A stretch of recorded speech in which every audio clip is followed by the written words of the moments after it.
Sora? Sora!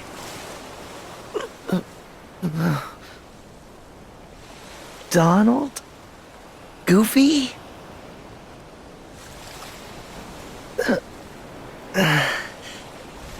Where are the others? After you fell, we came looking for you. I guess they must have kept going. That's discussion. Oh. And I was so happy that we got to see them again. That's eager to sail under Captain Jack Sparrow? Oh? Jack! It's the crabs. It's always the crabs. Greetings, I'm Solidus-Skully, and welcome back to Kingdom Hearts 3, where we are once again sailing the seven seas. In the Navy.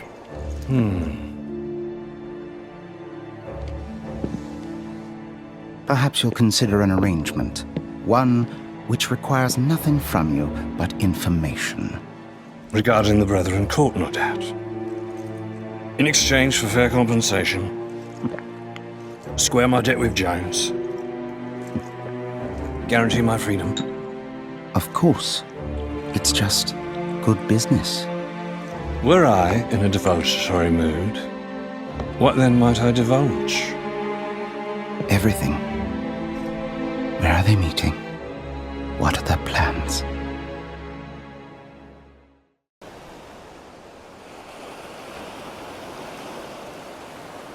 Shall we? Shall we what? Some pirate won't get anywhere without a ship. So, let's go get one. Oh! Yes! Sora and Jack sure are cut from the same cloth. David Cutler. Use that key to free me, Sora, and you have my most certain promise. All the power undersea you ever wish for be yours. Free her how? Sora. What's wrong? Huh? Oh, nothing really. I'm good. So, onwards and upwards. This is, well, very much what we're going to be learning. A few new mechanical... Well, I'd say new mechanics, but really just more in terms of, well, you know, swimming. And yes, he thinks a camera is a spyglass. Yeah, well, we're edging closer to the 21st century, so... Yeah, whatever. Jack has close to the right idea. Ish. But, yeah, to talk about anything else, swimming is pretty much one of the major controls.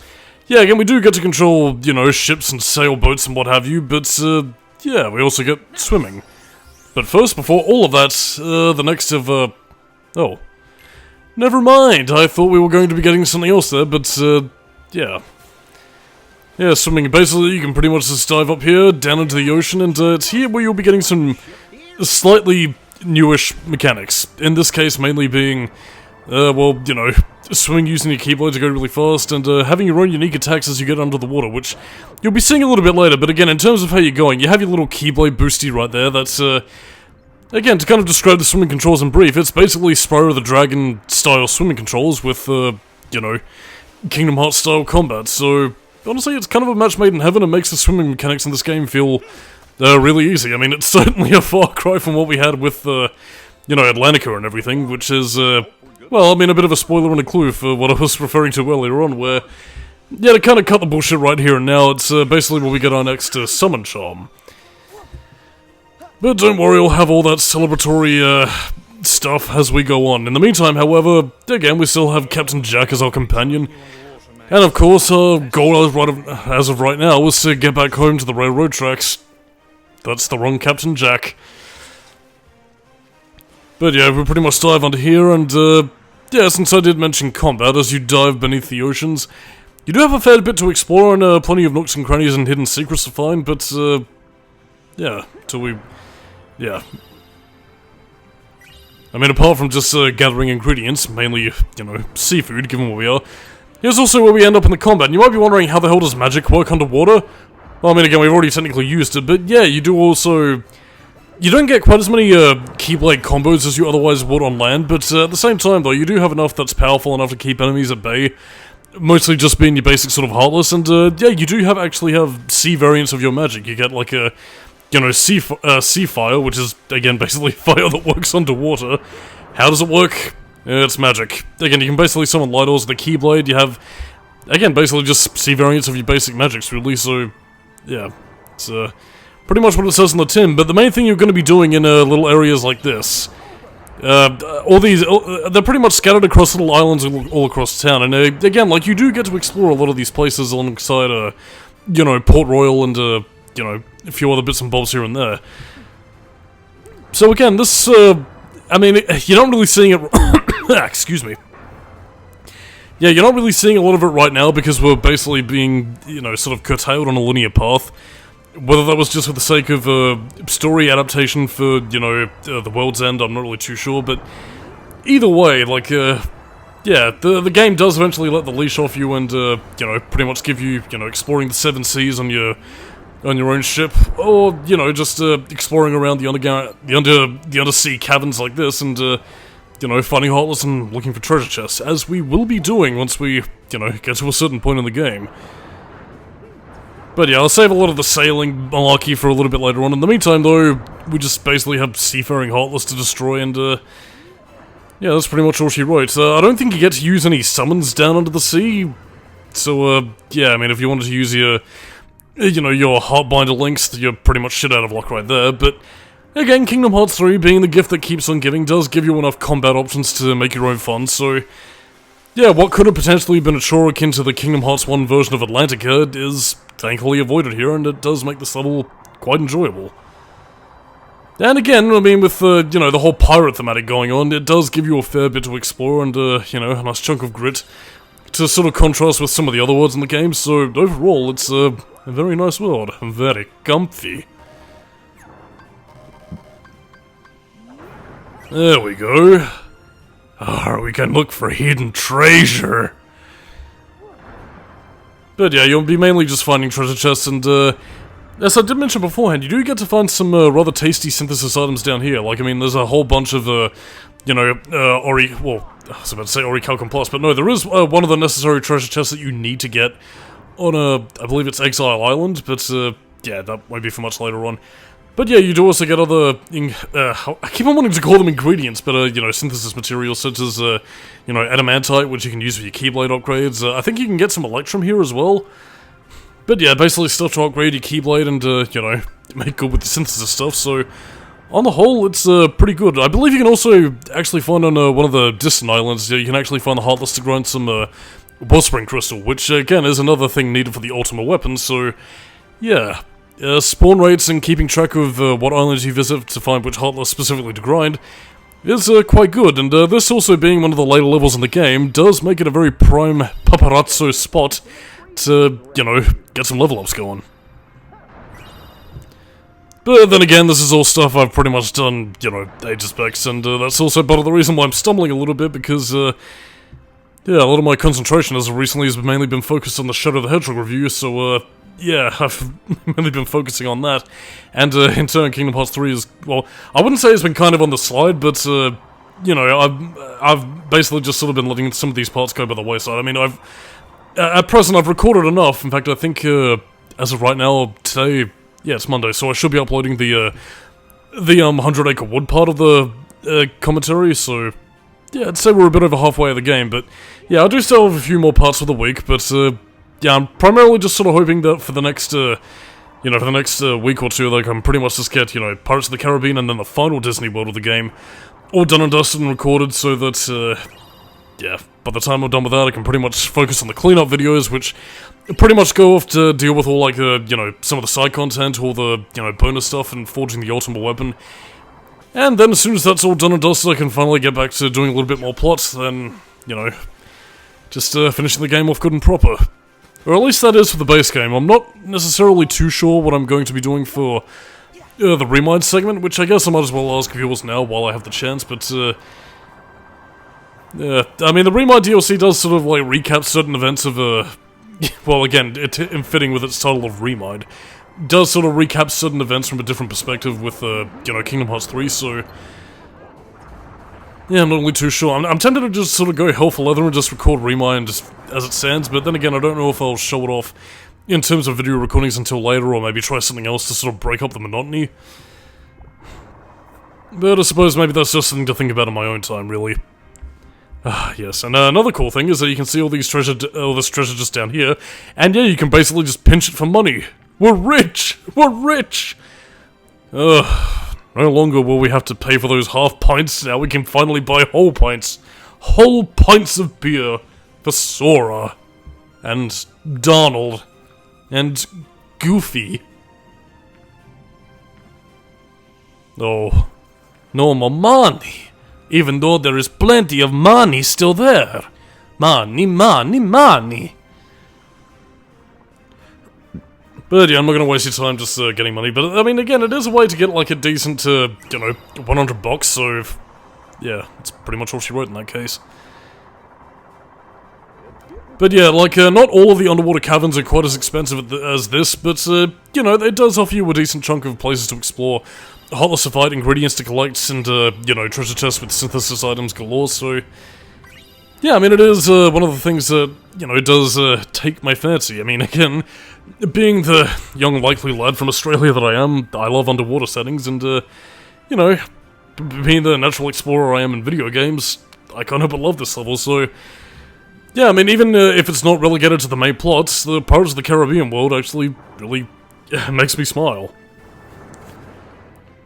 Although, then again, is that because of or in spite of the movie The World's End? I have no idea, really, but, you know, to kind of start talking a bit of trivia, yeah, to kind of give reason as to why it's a little bit more divisive, not just among fans of the films, but also among some of its cast and crew, because, yeah, not only did The World's End begin filming without a finished script, something that would already immediately be a bit of a whoopsie-daisy in terms of production, but yeah, apparently Keira Knightley, who plays Elizabeth Swann, yeah, she hates this movie. And it's probably part of the reason why she never returned for any of the Kingdom Hearts adaptations. But, yeah, it doesn't really seem to be looked on as fondly as, some of the other people. I mean, again, like, watching the movie compared to the Kingdom Hearts 3 adaptation, I can see why, but, yeah, it's just a little bit of a mess, really.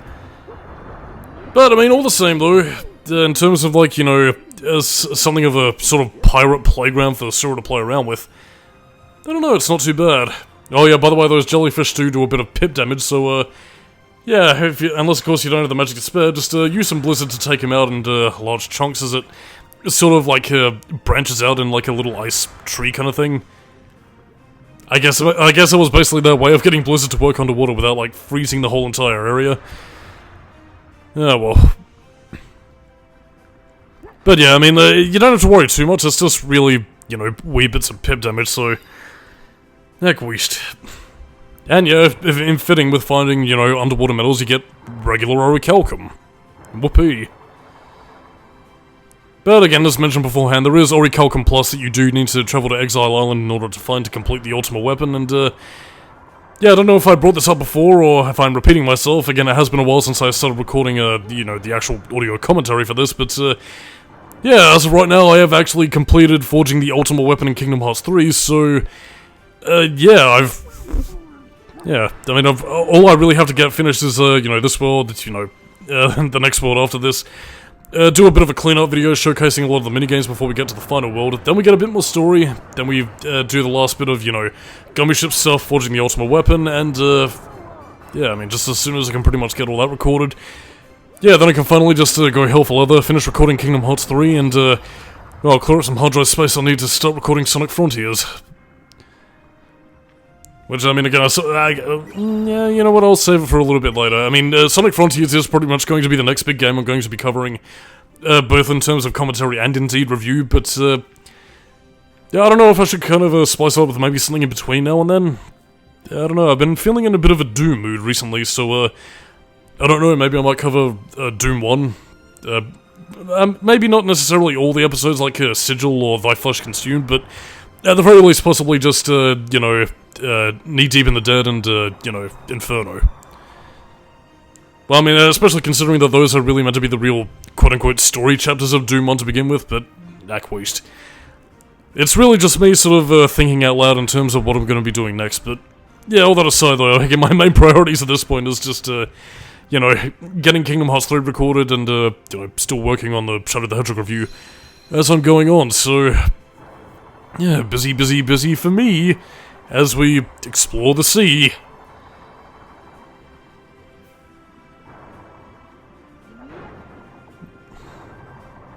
So yeah, that's pretty much all I got.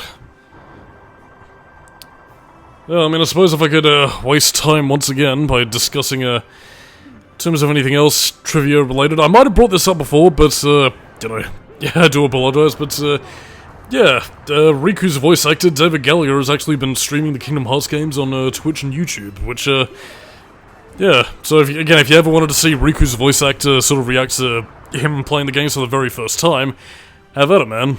Which is kind of surprising to me, because, I mean, again, I don't know, I think I said it during some of the Resident Evil commentaries, how it's weird that we have people like Nicole Tompkins, or I think it was like Stephanie Panicello, like, actually, like, playing through the video games and streaming them, because, I don't know, it's odd seeing professional actors, like, talk about games as if they're... Again, I say talk about games as if they're one of us, but I mean, again, you know, they are normal people, and, yeah, I mean, it does kind of elicit a similar reaction to, like, you know, how I sort of saw David Gallagher doing it as well, but, you know, I do remember that, you know, he was genuinely a kid when, well, a kid around, I want to say 14 years old or so, when, you know, Kingdom Hearts 1 was doing its round, so, you know, he would have been of the age of, you know, the kind of person who would have been playing video games, but, I don't know, it's still strange to see it be such, like, a widespread thing that just about anybody can do, even the successful people, the famous people, the beautiful people. But, yeah, anyway, part of the reason why I think it's new for him is, though, is that, at least from what I recall hearing, I think it was because, like, he doesn't like listening back to his own performance, which, I don't know, I guess makes sense as an actor. Look! Something's glowing. There's a chest! That seems suspiciously convenient. I'll check it out.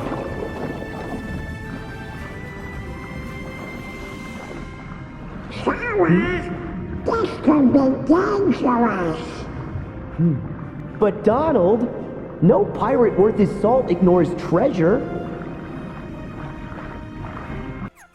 And after cutting out a bit of faffing about, onwards and upwards towards an obvious trap. So obvious that even the characters pointed it out. Oh dearie me, it was a mimic slash lure fish. And they're using the traditional Kingdom Hearts 1, oh no, we have to fight a boss music. It's weird, even after years after hearing this music, I can't hear it without hearing prepubescent Haley Joel Osment's Deep Freeze, see ya! And all that kind of stuff. But in any case though, this fish monster is really nothing to scoff at. I mean, again, I've fought worse fish enemies in Devil May Cry 2 with the fucking Tateo Burst, so quite frankly, yeah, it's nothing really all that exciting, but I mean, at least you have more maneuverability options, and, you know, you can easily sort of take this thing down fairly easily, so, yeah. Yeah, it ain't really nothing, to be honest. That being said, though, like, I mean, again, if I can't credit anything to the, you know, Heartless designers, which, I want to say Tetsuya Nomura still does the work in terms of designing some of the Heartless creatures.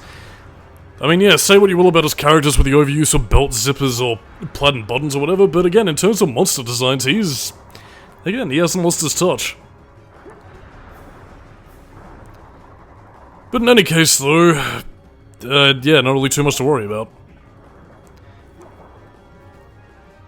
Come on, we are nearly going to die tonight. Yeah, it's not really doing much of anything. I guess maybe I was trying to see if there was any, like, unique risk dodge commands there, but yeah, I suppose not. Ooh, shocking. Electric fish.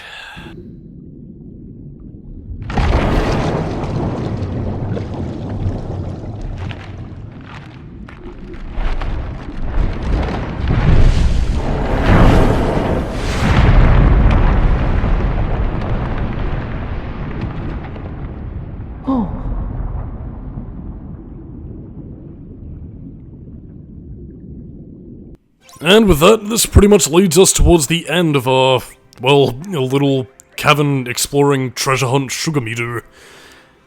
So Sora got to do a little bit of piracy, a little bit of action. Hey ho, Pip and Dale.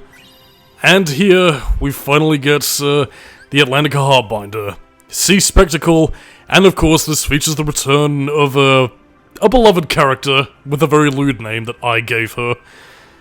Yes indeedy, don't worry, when you see that summon become active, you'll hear that name once more. But in any case though, this is pretty much the end of our cavern exploration. We'll finally find our ship to get out of here. And yeah, the ship we find in question actually does become Sora's ship, the Highwind. Finally paying off after all those years of Kingdom Hearts 1 where we beat Riku, and now indeedy we have our own sail ship, just as it was meant to be. So on that note, I'm Solidus-Skully, keep it new metal, and I'll catch you later. Huh?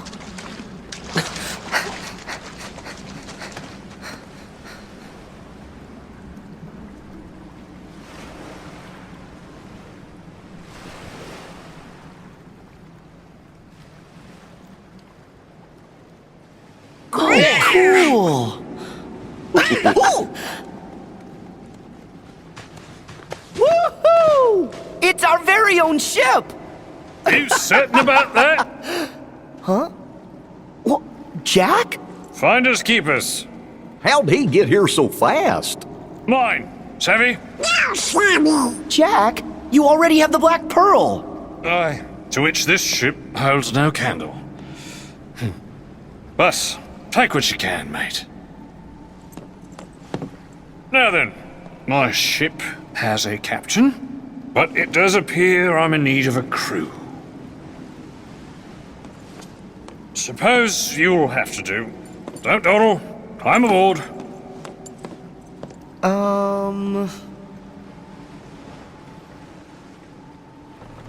Ready now, helmsman? Ready enough, Captain, but aren't we kinda trapped?